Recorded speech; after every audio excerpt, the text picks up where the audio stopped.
Olá, pessoal, tudo bem? Sejam todos bem-vindos ao meu Instagram.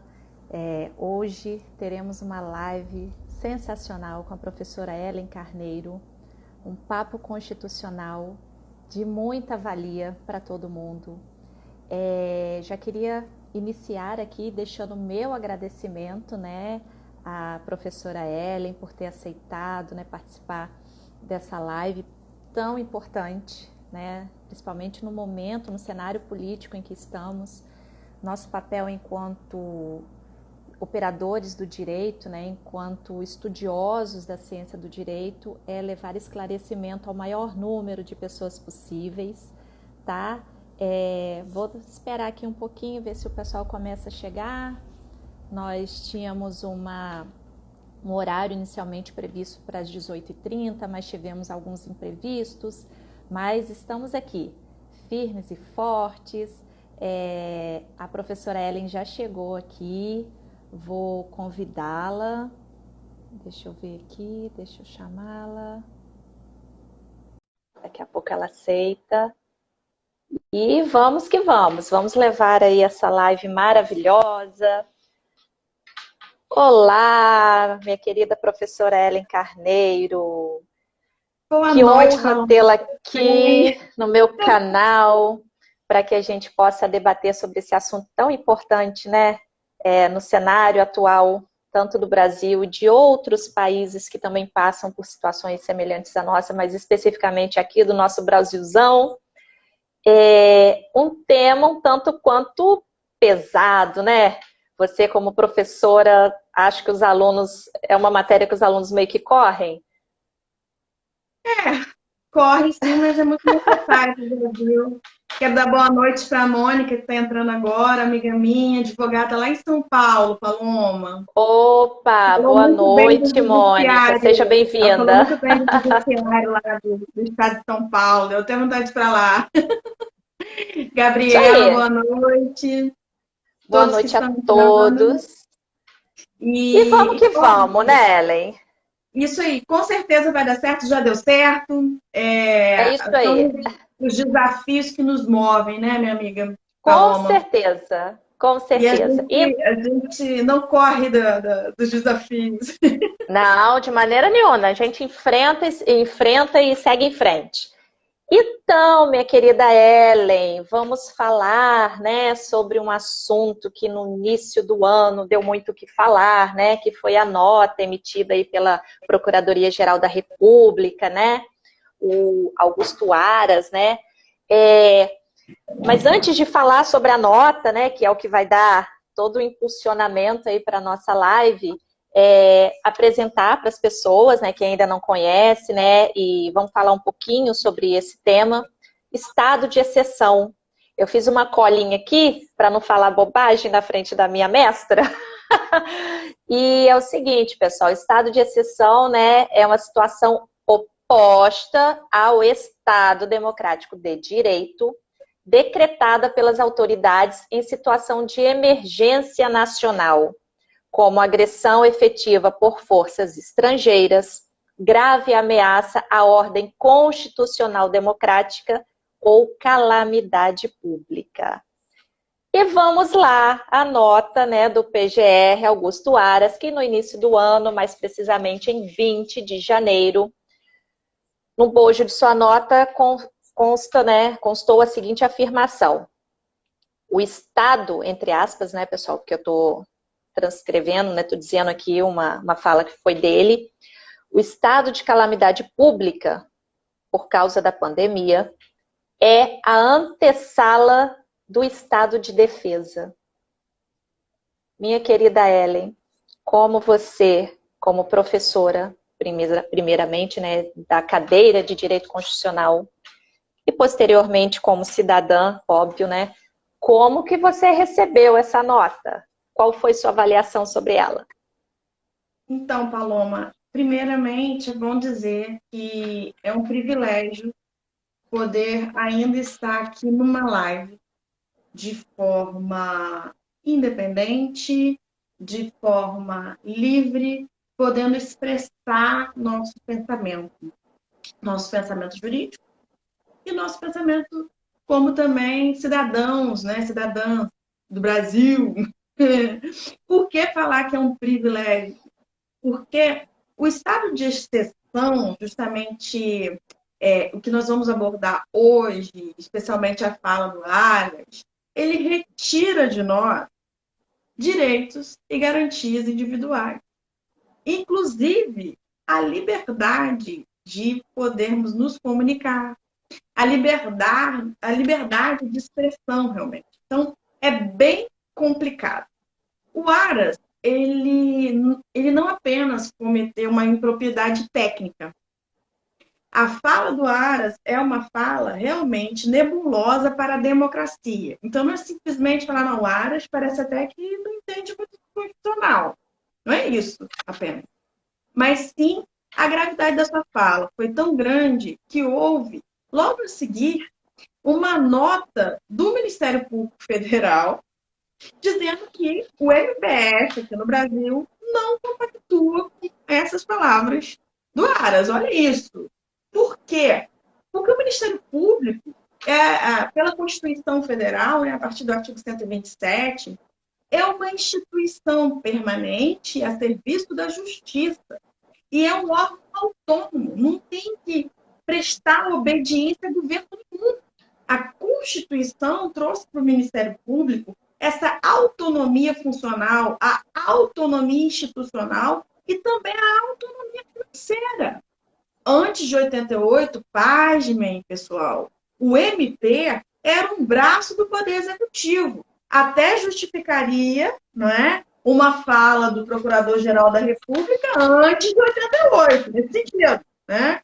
Porque o MP realmente era um braço do Executivo, então não haveria problemas técnicos, haveria problemas, assim, como a gente teve antes de 88, muito problema por conta da ditadura. Muitos, né? Mas depois de 88, com essa nova ordem constitucional, e eu defendo com unhas e dentes, né, essa nova ordem constitucional que o Brasil, a duras penas, conseguiu, e estamos sob a égide dessa Constituição de 88, essa nova ordem estabeleceu o MP de forma independente. Então, começa por aí. Tanto que o próprio Ministério Público Federal emitiu uma nota dizendo nós não compactuamos com as palavras do nosso TRF. Então, olha só, a gravidade institucional que foi instalada com as palavras do Aras.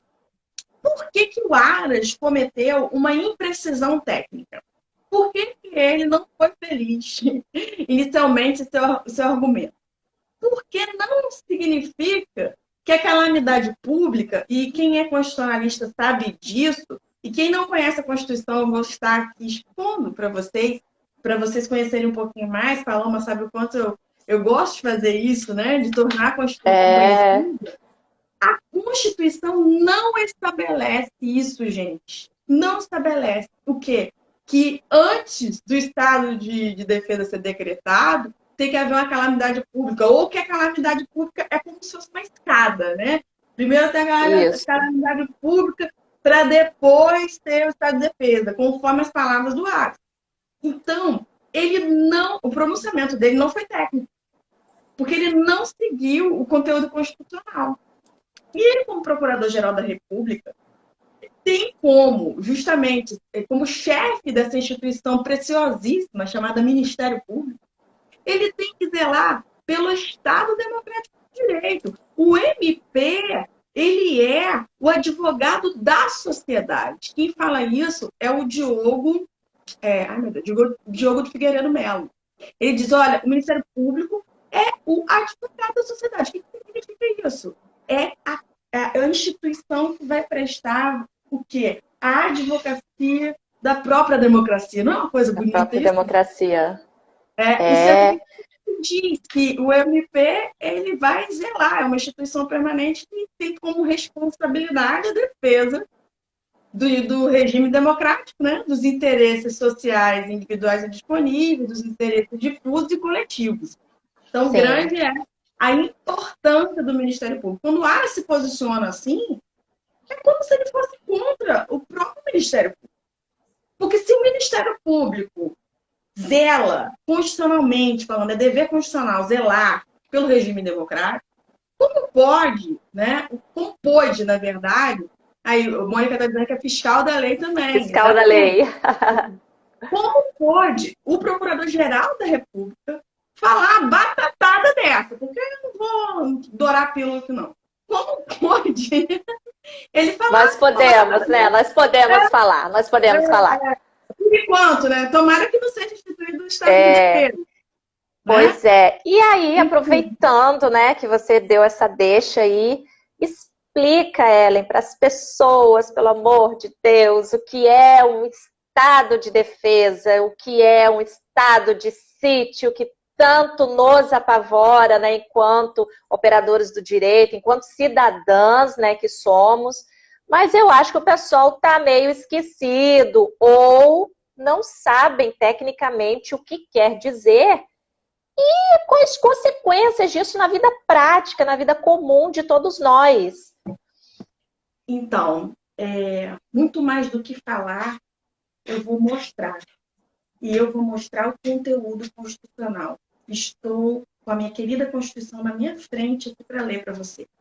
Tá? E vamos aí, lá, vamos lá. Vocês podem procurar. Dá um Google aí, artigo 136.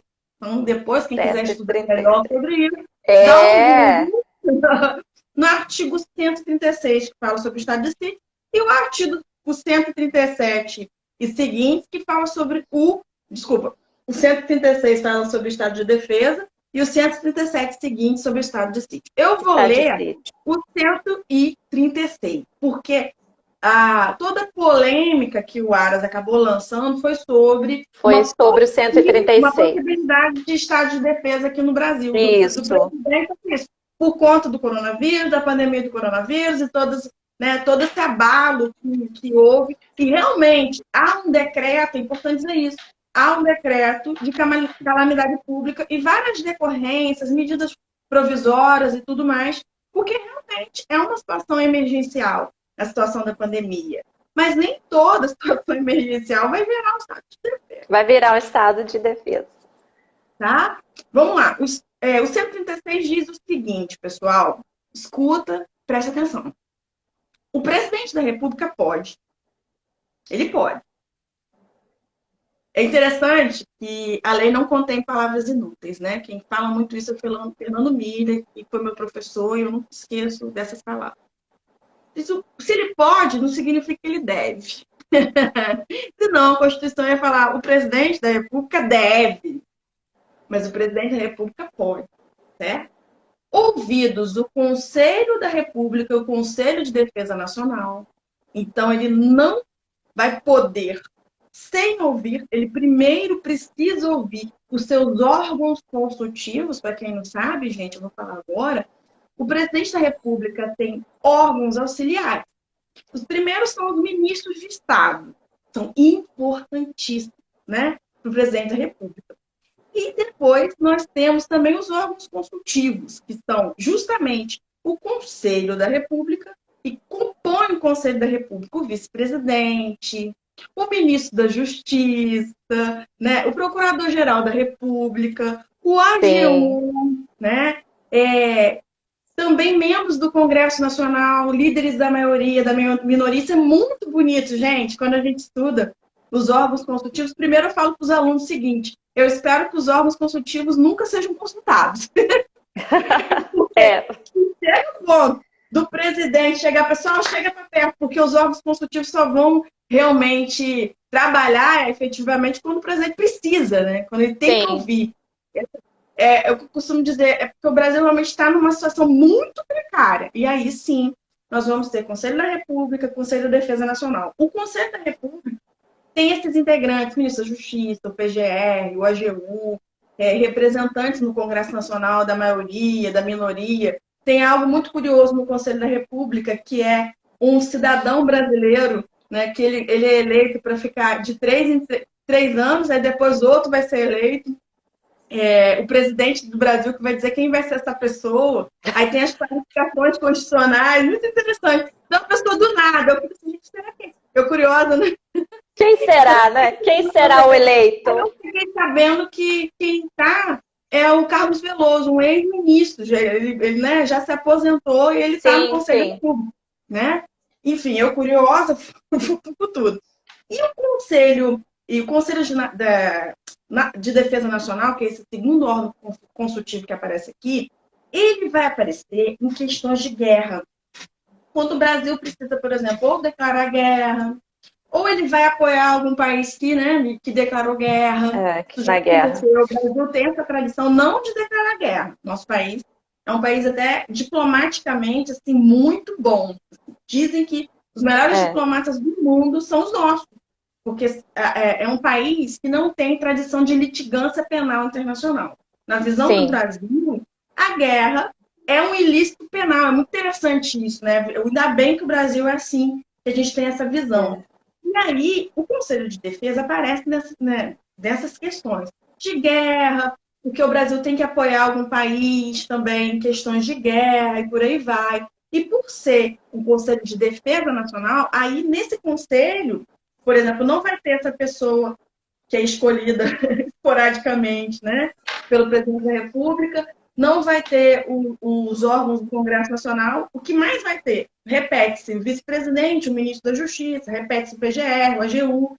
Mas aí vai entrar quem? Comandante do Exército, da Marinha e da Aeronáutica, porque afinal de contas é o Conselho de Defesa Nacional. De Defesa Nacional. De Defesa Nacional. Então é diferente, tá, gente? Alguns membros eles vão se repetir nesses órgãos consultivos, mas são órgãos diferenciados. Diferenciados. Só que a defesa, Paloma, é tão grave que a Constituição diz que o presidente pode ouvir os dois conselhos, não é só um. Ele tem que ouvir o Conselho da República e, olha o aditivo aí, né? Ou não. Ele tem que ouvir o Conselho da República e o Conselho de Defesa Nacional. E aí é importante destacar que a doutrina do direito constitucional diz que o relatório emitido por esses conselhos é um relatório não vinculativo. O que significa isso na prática, professora Ellen? Significa que se o presidente não quiser seguir, vamos dizer, vamos dizer que a opinião dos seus órgãos consultivos seja uma opinião para não decretar o estado de defesa. Vamos pensar. Lá vai o Conselho da República dizendo, olha, a gente se reuniu aqui, a gente debateu, a gente viu as questões do Brasil e na verdade, nós aqui não vamos saber que isso é feito a portas fechadas, porque é uma questão que envolve a segurança nacional, envolve questões nevrálgicas, né, do Brasil. E eles vão se reunir e soltar lá o parecer, o relatório deles. Falar, por nós, o senhor não decreta o estado de defesa. E vai dizer por quê? Por isso, por isso, por isso. O presidente pode não seguir. Mas o comum é o presidente seguir a determinação dos conselhos. Porque, afinal de contas, eles existem para isso. Para isso. Para que o presidente não precisa decidir algo tão grave, gente. Tão grave. Nos meus estudos sobre estado de defesa, eu vi uma constitucionalista que escreveu, fez mestrado, fez doutorado sobre ditadura e viu, né, estudou muito isso, lá da USP. E ela me falando que, na verdade, esses estados de exceção, que são o estado de defesa e o estado de sítio, eles mitigam a democracia. Tem autores que dizem que, nesses tempos, a gente nem vive a democracia.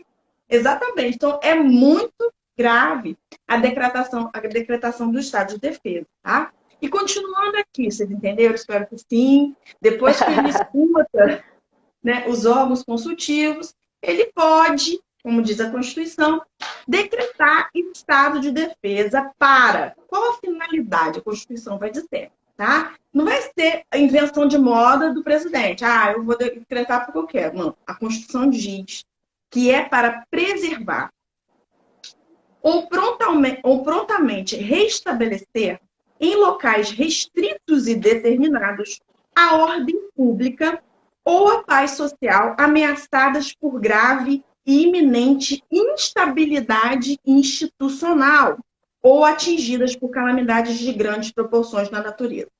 É importante destacar que o estado de defesa, como diz a Constituição, ele vai ser para locais restritos e determinados. Já quando o presidente decreta o estado de sítio, é diferente. O estado de sítio alcança todo o território Todo o nacional. território nacional. É importante isso, tá? Outra diferença também em relação ao estado de defesa e estado de sítio é o prazo, tá? E eu acho que é de falar algo muito importante. Quando o presidente decreta, né, esse decreto precisa ser imediatamente encaminhado para o Congresso Nacional.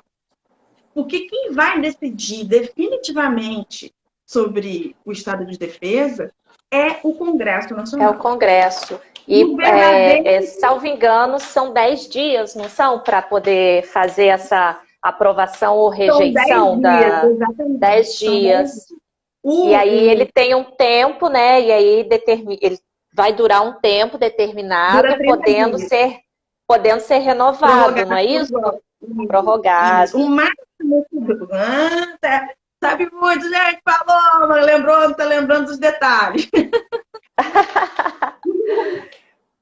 Aí, não vai durar para sempre. O que vai durar o quê? 30 dias, podendo ser prorrogado por igual mais período. 30. Mas imaginem pessoas aí, né, a nossa audiência, quem vai assistir depois, imaginem decretar um estado de defesa, gente. É uma situação tão grave, né? E é tão perigoso quando membros, né, do Poder Judiciário, quando membros do Executivo se utilizam, né, dessa fala, né, dessas exceções, porque o nome, como diz, é um estado de exceção, é algo fora do comum. E a gente está falando de supressão de direitos, né, de tudo. Então, é uma situação muito grave. Eu não sei se as pessoas, quando a gente fala sobre isso, se elas conseguem mensurar, talvez os mais velhos, né, que viveram um período aí nebuloso e sombrio da nossa história, que foi o período da ditadura, esses se recordam, sim, né, de uma situação terrível que nós vivemos, né, direitos que não eram respeitados, pessoas que desapareciam, e, enfim, segue aí, Ellen. Pois é inacreditável, né? É inacreditável, mas esses são tempos em que a democracia no mundo inteiro, e eu sou curiosa, a Paloma sabe disso, né? Então eu não vou ler só direito, eu quero ler o que os cientistas sociais estão falando, o que os cientistas políticos estão falando. Escuto muito podcast também, que eu amo, gente. Eu tenho descoberto tanto podcast legal, assim, me apropriado, que às vezes 20 minutinhos, 30 minutinhos que você escuta quem não é da sua área, mas que estuda, né? Sob outra perspectiva, o direito é muito legal. É outro olhar, né? É um novo enfoque sobre aquilo. Novo enfoque. Hoje eu tive a oportunidade de escutar um podcast. Quando chega dia de live, assim, eu gosto muito de ter realmente uma bagagem, né? De quem não é da minha área também para trazer. Eu escutei um podcast e foi um professor da UERJ entrevistado. Esse é professor de Ciências Sociais, mas ele a cadeira dele é no curso de Relações Internacionais. E ele foi entrevistado justamente no início desse ano, quando aconteceu isso tudo, e ele falando de democracia no mundo, né? E o entrevistador pediu para ele fazer um panorama entre Estados Unidos e China. Foi muito maneiro, muito legal. E ele não ficou satisfeito, ele falou dos Estados Unidos, o que aconteceu com Trump, né, as eleições presidenciais, ele estava falando da invasão do Capitólio e tudo isso. Falou da China e ainda falou da Rússia, né? Pontuou um pouco sobre a Rússia. E ele falou que nós estamos vivendo essa era. E esse cientista social falando sobre isso, ele estuda, né, para o curso de Relações Internacionais, é um conhecedor dessa sociedade internacional mesmo, que é o conjunto dos países que a gente tem, organizações internacionais.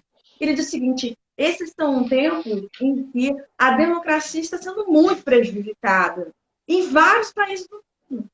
E isso aparece através do quê? Aparece por conta do discurso, gente. É um discurso muito conservador e ele foi pontuando. Em defesa da família. Eu estou ouvindo, estou prestando atenção. Caramba.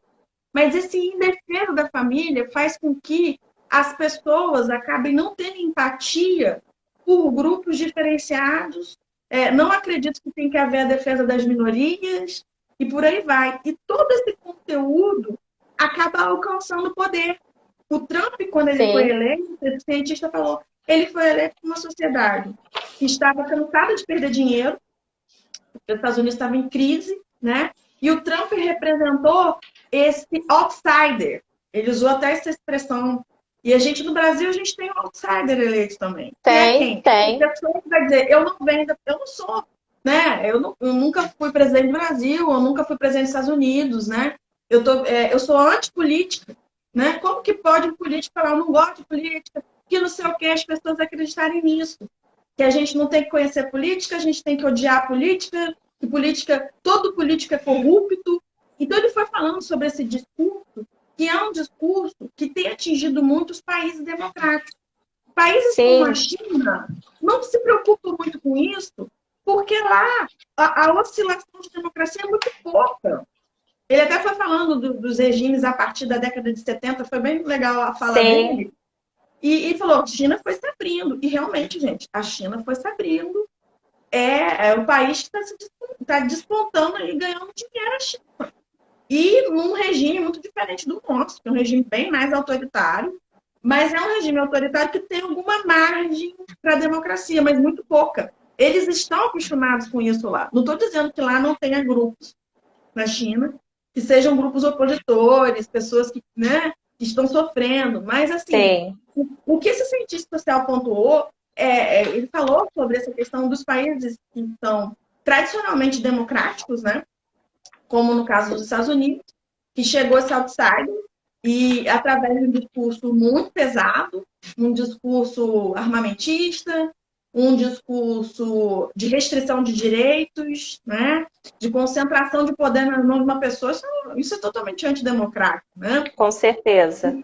E é esse outsider que vende a imagem de que ele é o salvador da pátria, ele vai resolver todos os problemas. E a problemática maior, na verdade, é acreditar, fazer com que a sociedade acredite, e isso aí tem muito papel da mídia também envolvido, esse cientista Sim, falou. tanto que no documentário, né, que a gente falou até de uma outra oportunidade, o Dilema das Redes, fala justamente sobre isso, né, sobre o impacto que a internet, principalmente hoje, tem na vida das pessoas a nível de informação, né, a questão Isso, da fake news. news, Quanto mais você pesquisa sobre determinado assunto, mais aquele assunto aparece para você, e você isso, vai indo, muitas pessoas não isso. investigam, né, a origem O Trump daquela foi eleito informação, assim, né? são O Trump foi eleito. repassadores, né, recebem aquilo e repassam, não checam se é verdade, acreditam piamente naquilo, né? Então, é Exato. uma das características desse novo conservadorismo, né? Que tanto se instaurou aí nos Estados Unidos até o início deste ano, né? Quando tivemos aí a posse do Biden, quanto aqui Sim. no Brasil. Então, mas isso acaba demonstrando, Paulo, uma crise da democracia. Onde eu quero chegar? Eu quero chegar no seguinte: estamos num Estado democrático de direito. Temos três poderes constituídos, não só um, são três. E esses três poderes, eles trabalham no sistema de freios e contrapesos, um vigiando o outro. É a mesma coisa que se diga que o Ministério Público, por exemplo, vai vigiar a polícia, vai realizar o controle da atividade policial. A polícia não é solta por aí, tem o Ministério Público para isso. E o Judiciário acaba realmente contendo, às vezes, abuso do próprio Ministério Público. Né? A gente Sim, pegando da sistemática do nosso meio, que é o meio jurídico. Os poderes, executivo, legislativo e judiciário, um fiscaliza o outro, um controla o outro. A questão do discurso conservador, muito, eu estou falando, gente, de radicalismo, tá? E, óbvio, eu não sou assim, você é totalmente contra o conservadorismo, não. Tem partes do conservadorismo que são interessantes, a gente precisa pensar realmente, mas o conservadorismo puro e simples, né, que é aquele que não admite opinião contrária, esse que eu estou falando, vai é o achar que o extremista. presidente do Brasil, esse, entre aspas, o presidente dos Estados Unidos, o presidente da nação, ele é uma pessoa tão especial, tão importante, foi colocada ali para poder suprir todas as nossas necessidades, e essa pessoa é detentora do poder. E aí você começa a ver o quê? Você começa a ver notícias, fake news, minando os outros poderes. Minando os outros poderes. Em que sentido? é o Supremo Tribunal Federal. Não estou dizendo que é inquestionável, não. Muito pelo contrário. Tem muita decisão do Supremo que eu questiono. São várias, né? A gente está aqui constitucionalista, então adora falar do Supremo, gente. Mas a gente tem que falar do que a gente está vendo sob a perspectiva jurídica, né? Não é, por exemplo, quando eu vou com a cara do fulano de tal que é ministro. Não é isso. E sim a decisão, se for uma decisão de acordo com o sistema jurídico, se for uma decisão teratológica. O que é uma decisão teratológica? Sem pé nem cabeça, que você fala, o Supremo pode cometer esse tipo de coisa? Óbvio, gente, claro, o Supremo é feito de pessoas. Só que pessoas que são passíveis a erro, né? Passíveis a erro. Isso que vai se infiltrando através das pessoas e as pessoas não percebem, não conseguem, às vezes, entender. Paloma, você está me vendo? Oi, travou aqui para mim, mas eu tô te ouvindo. Tá me ouvindo? Então eu vou continuar falando. Tô te ouvindo. Porque te ouvindo eu estou. Tá, porque essa fala é importante, tá? Eu preciso dizer. Ah, voltou. Então, descongelou. É importante. Isso, gente, nos meus estudos eu acabei descobrindo que essa perspectiva de discurso, ela é muito nefasta para a democracia. Porque ela vai minar a relevância dos outros poderes. Então, minar a relevância do judiciário e também do legislativo. Quanto que a gente escuta que política é tudo safado, que todo mundo está no Congresso Nacional, não presta, que é melhor nem ouvir ninguém. Complicado. Porque somente a figura do presidente é justificável, é alguém que pode... Porque se eu acredito nisso, né, se eu realmente acredito nisso, que as outras instituições têm que ser desconsideradas, a fala de Aras vai chegar para mim e eu vou falar, não, Aras está certo. Certo mesmo. Realmente, depois da calamidade pública, é melhor decretar o estado de defesa mesmo, situação do Brasil. Bolsonaro pode fazer isso, ele é o presidente do Brasil. Pois é. E aí, seguindo essa lógica, né, se o estado de calamidade, a gente sobe um degrau para o estado de defesa, a gente sobe mais um degrau para o estado de sítio. Sim, isso é muito complicado. Gente, preste atenção no que eu vou mostrar agora para vocês na Constituição. Acorda para a vida, se você não acordou ainda. A gente está falando de estado de defesa. De estado de defesa. Eu te disse que a Constituição dispõe que o presidente pode, depois de ouvido o Conselho da República, o Conselho de Defesa Nacional, decretar estado de defesa. Beleza, a gente viu nas condições, por que é, como é que é. Só que o que o estado de defesa pode fazer comigo e com você? Vamos lá, parágrafo primeiro. O decreto que instituir o estado de defesa determinará o tempo de sua duração. Especificará as áreas a serem atingidas. Só que eu acho que um decreto desse, vindo da presidência, ia atingir o Brasil inteiro. Atingir. Ou pelo menos o Sudeste, né? Sei lá. O que mais, né, sei lá, causa enfrentamento, vamos dizer assim. Falo mesmo que é isso mesmo.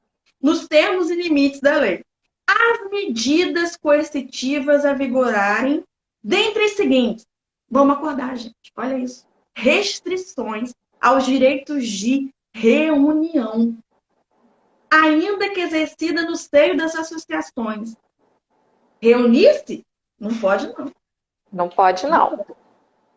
Não. Restrições aos direitos de sigilo de correspondência. O seu e-mail vai ser devastado.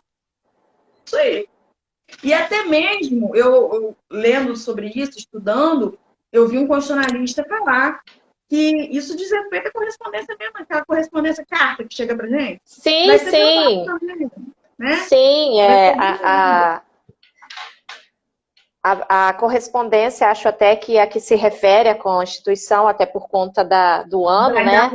Da Constituição, era realmente a cartinha tradicional, né? Que chegava via correios e tudo mais. Mas hoje em dia, na era digital, né? E-mail, Telegram, WhatsApp, tudo.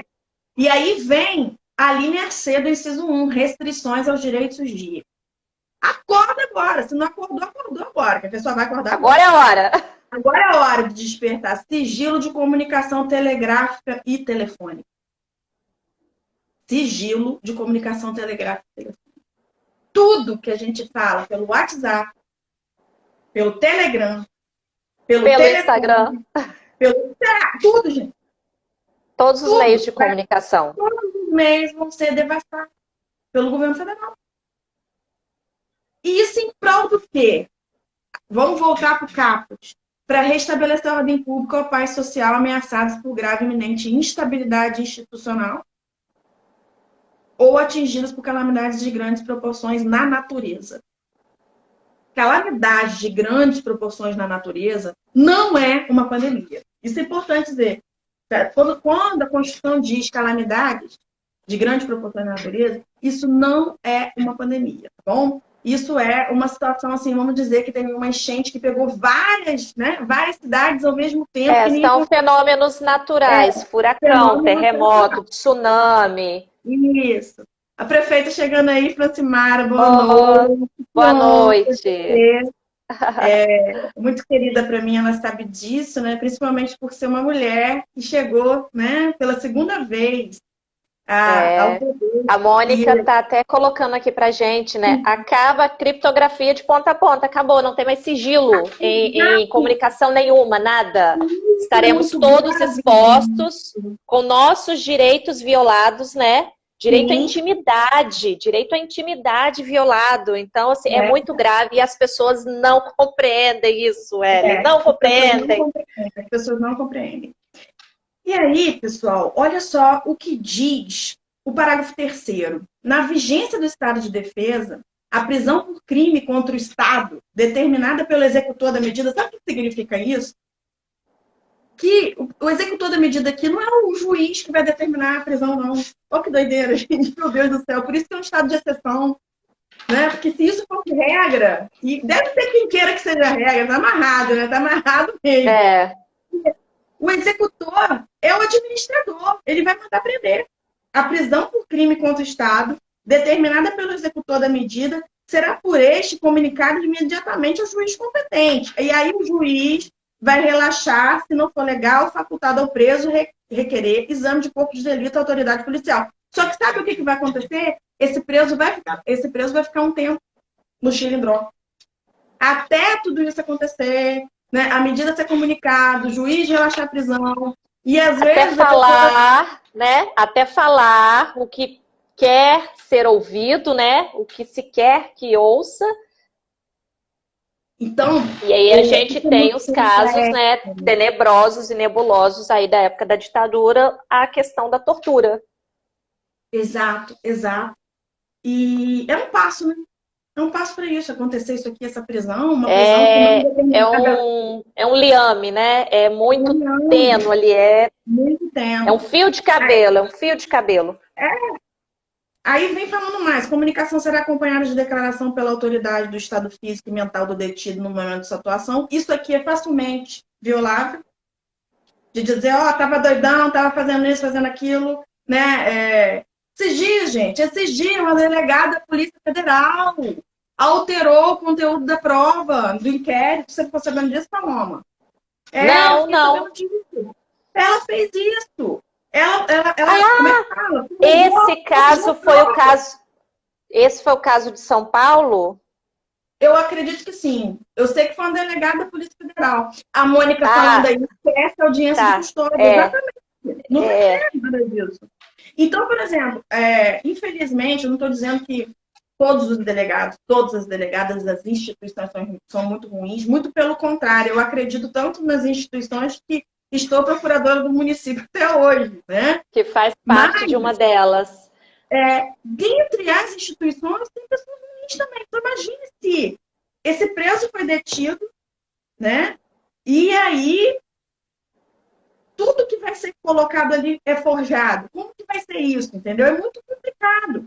A prisão ou detenção de qualquer pessoa não poderá ser superior a 10 dias, só que a pessoa fica 10 dias presa. Paloma, se você for presa em crime contra o Estado, e é fácil também forjar um crime contra o Estado no estado de defesa, é sim, gente. É sim. Vai pegar a conversa nossa. Vai violar a nossa correspondência. Vai invadir nosso WhatsApp. Vai dizer, olha lá as professoras lá. Advogados, professores perseguidos. Não está na mira, porque isso aconteceu na ditadura. Né? Isso aconteceu na ditadura aqui no Brasil. A OAB, né, foi uma instituição muito importante lá não pega para capar mesmo. Quantos foram advogados Sim, foram torturados, que até foram mortos, entendeu? Eu, como professora de direito, então, meu Deus, misericórdia, né? tá na lista, Misericórdia. tá na mira, tá na mira. Pois é. E aí, E pessoal, aí, isso é muito importante que vocês saibam, que até que os prazos que você falou, Paloma, está tá no parágrafo 6º, que o Congresso tem 10 dias, né, para apreciar para poder a apreciar ou documentação. rejeitar, né?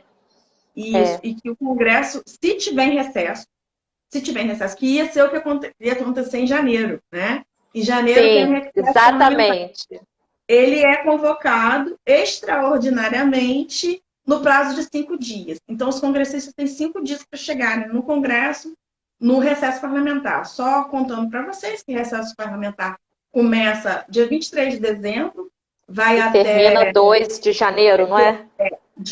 não, vai do dia 23 de dezembro 2, até 2 de o dia fevereiro. 1º de fevereiro, né? Que no dia 2 de fevereiro É recomeça. o primeiro dia, dia 2 de fevereiro é o primeiro Então, dia eles da. têm isso aí, e eles também vão do dia 18 de julho até o dia 31, que é o segundo recesso, que é como se fosse nossas férias de julho, quando a gente estava na É, escola, você está na faculdade, né? Que tem pois esse é. mecanismo também. E aí, Ellen, a gente falando aí sobre essa questão do estado de defesa, estado de sítio, recentemente, né, tivemos aí a prisão de um parlamentar, cuja prisão você até fez uma live especial, né, falando sobre isso, sobre essa questão do AI-5, né, uma pessoa defender o AI-5.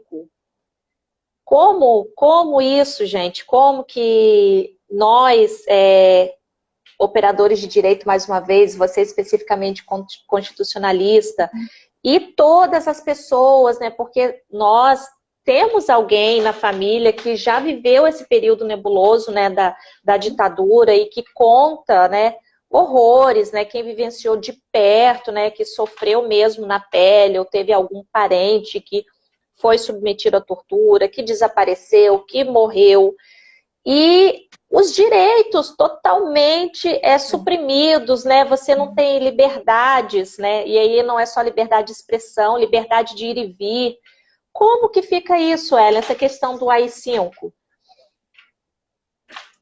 É óbvio que eu não vou me colocar aqui no lugar de fala dos professores de história, né? Eu acho até muito legal você convidar uma professora de história. Eu vou até sugerir um Desculpa. de uma amiga minha que ela é socióloga, professora de história, e ela conhece muito dessa parte, a Madusa Silva. Acho que vale muito a pena. Eu fiquei sabendo que agora é possível no Instagram a gente ter mais de 2 pessoas. Você ficou sabendo Ai, disso? que ótimo! Não, que Vamos ótimo! ver. Vamos fazer uma roda, vamos fazer uma roda de Isso, se a gente conversa. conseguir, a gente faz uma roda de conversa com a Marusa, que Marusa é Muito maravilhosa. bom! Marusa Silva é Vambora! maravilhosa. Eu tive com a Eu Marusa super e com o topo. Douglas. Douglas viemos agora na segunda-feira, num webinar lá da Cândido, que a gente discutiu uma série chamada Bom Dia, Verônica, muito importante, né? Maravilhosa, muito Você viu? importante. Já Então, foi assisti. uma discussão acalorada até, de tanto que, né, que mexe com a gente, com os nossos brios. E a Marusa, ela tem um conhecimento muito vasto da história do Brasil. Então, a gente chama a Marusa para perto e faz isso. Vamos ver se a gente consegue, tá bom? Mas Tá. eu, Aí, como eu disse, só te cortando bem rapidinho, para o pessoal que tiver curiosidade, quando acabar a live eu vou colocar ela aqui, vou ver se eu consigo jogar no YouTube também. E eu vou deixar lá para vocês o link, tá, gente, do Planalto, que contém a norma lá do AI-5. Para quem tiver curiosidade, leia com atenção, né? É de 1968, então só absurdos, né? Se a gente olhando hoje pela nossa perspectiva de liberdade, né? Como que chegamos a esse nível? Como que chegamos a esse ponto, né? De colocar um ato institucional com essa quantidade de supressão de direitos, né? Mas fala aí, Ellie. olha, o pouco que eu sei do AI-5, como eu disse, né, acaba não sendo meu lugar de fala, por não ser professora de história, mas sempre fui muito interessada por história, e um dos motivos até de eu ter gostaram de direito né, ficado no curso de direito mesmo, e estou até hoje como professora de direito, é ter gostado de história. Que a gente precisa conhecer, até mesmo a história dos institutos jurídicos. E eu, como constitucionalista, eu tenho obrigação até de conhecer a história das constituições Sim. brasileiras, né? E o AI-5, na verdade, o nome é muito chique, muito pomposo, é um ato institucional. Então, na verdade, nós estamos diante de um ato extremamente abusivo que contém uma aparência de legalidade.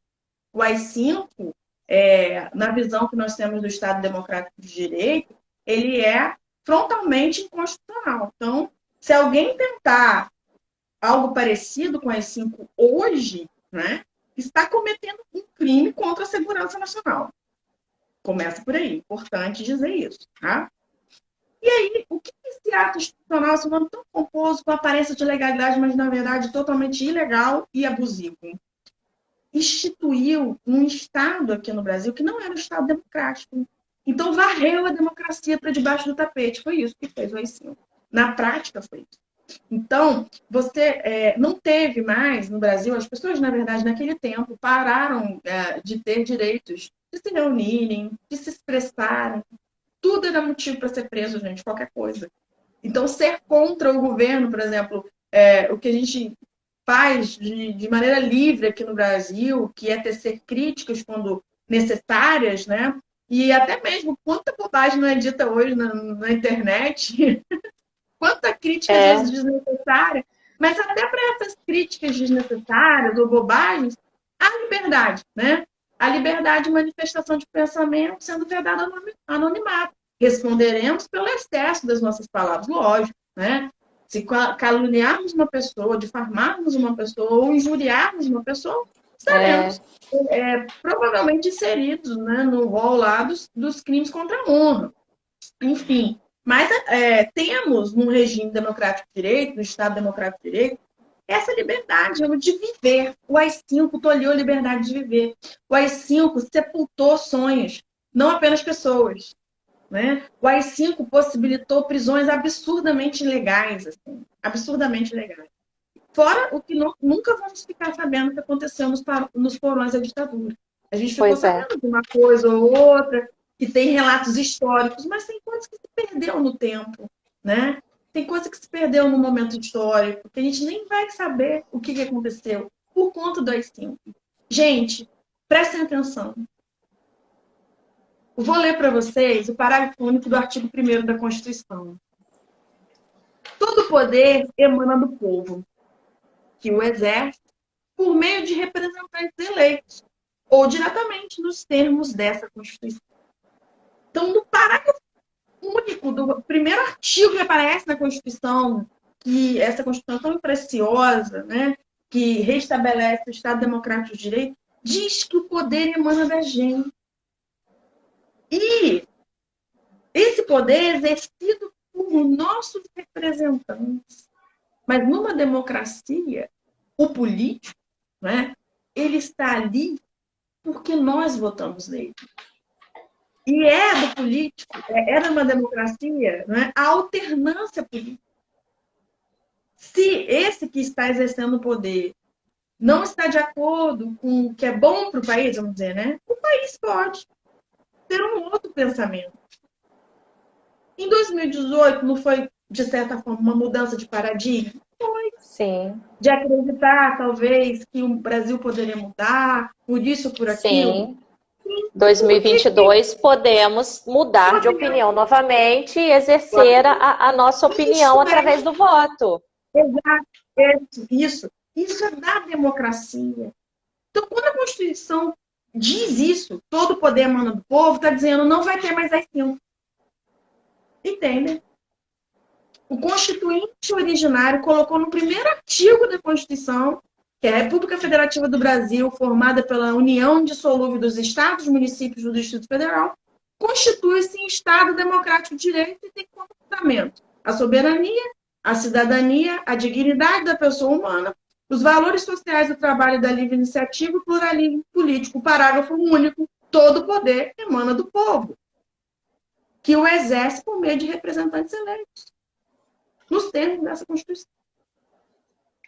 poder vem da gente. O poder vem da gente.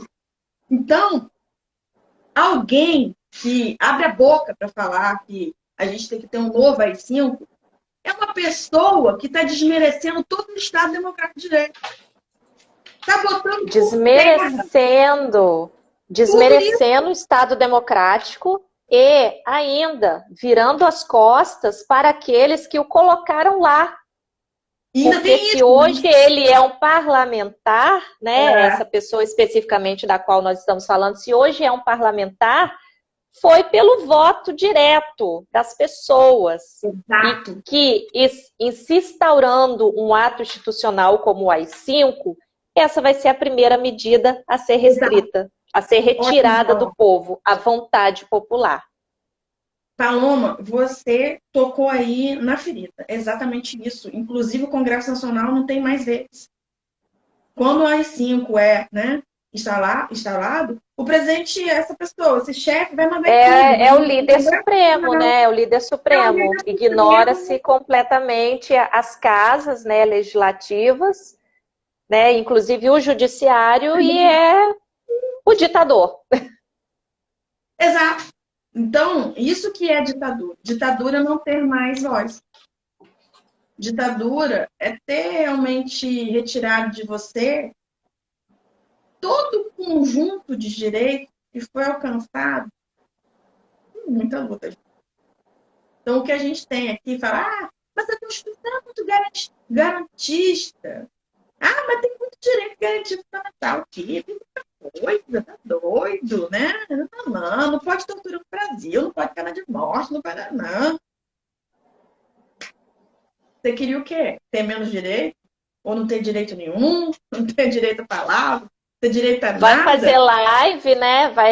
Não quer mais ter direito, não vai ter mais live, não vai ter sequer internet, né? Para poder expressar a opinião. Como? Né? Como será expressada a opinião? As liberdades todas retiradas. A gente tem que fazer uma campanha assim, botar bem aquele post na internet, coisa assim, olha, se o AI-5 for instalado, não vai ter mais Instagram. Né? Acabou. Não vai ter mais Facebook. Não vai ter mais grupo de WhatsApp. Acabou o WhatsApp. A sua tia que adora, né, mandar aquelas correntes para você, né? As correntes são demais, gente. Cuidado com o que envia. Cuidado com o que vai enviar, hein? Inclusive, se o estado de defesa for decretado, por isso que a gente, com a Constituição, a gente nunca teve, tá? De 88 para cá, a decretação. Uhum. Tomara que não tenhamos nem tão cedo, nunca, realmente. Não, tenho fé que não. Do estado de sítio. Porque são estados de exceção, e aí a gente vai ter que, sei lá, ponderar pra caramba o que a gente fala, né? Ter muito cuidado mesmo, porque tudo vai poder ser visto como crime contra o Estado. Como crime contra o Estado. Nossos posts. Nossa, tudo. Oi, meu bem. Agradeço imensamente por essa aula de direito constitucional que você deixou aqui pra gente. Como foi enriquecedora. Tenho certeza que o pessoal que assistiu agora ao vivo, o pessoal que vai assistir depois, né, a live gravada, vai ler, vai ter uma outra compreensão, né, sobre isso tudo. Eu te agradeço muito, você sabe da minha admiração por você, né, e vamos fazer mais lives, vamos fazer mais para esclarecer mais, levar quanto mais saber para as pessoas, né, essa é a nossa missão aqui. É isso aí, eu agradeço o seu convite, né, e é sempre um prazer poder transmitir um pouco do que eu sei sobre a Constituição Federal do Brasil e que Deus me dê vida e saúde para continuar fazendo isso. Eu acho que é uma missão muito nobre, não é? Poder partilhar do que nós temos de experiência, nossos saberes e tudo mais. Muito obrigada. Obrigada, Ellen. Olha, um abraço, uma boa noite para todos vocês. Nos vemos em breve. Tá bom, minha querida. Beijinho. Fica com Deus. Beijo.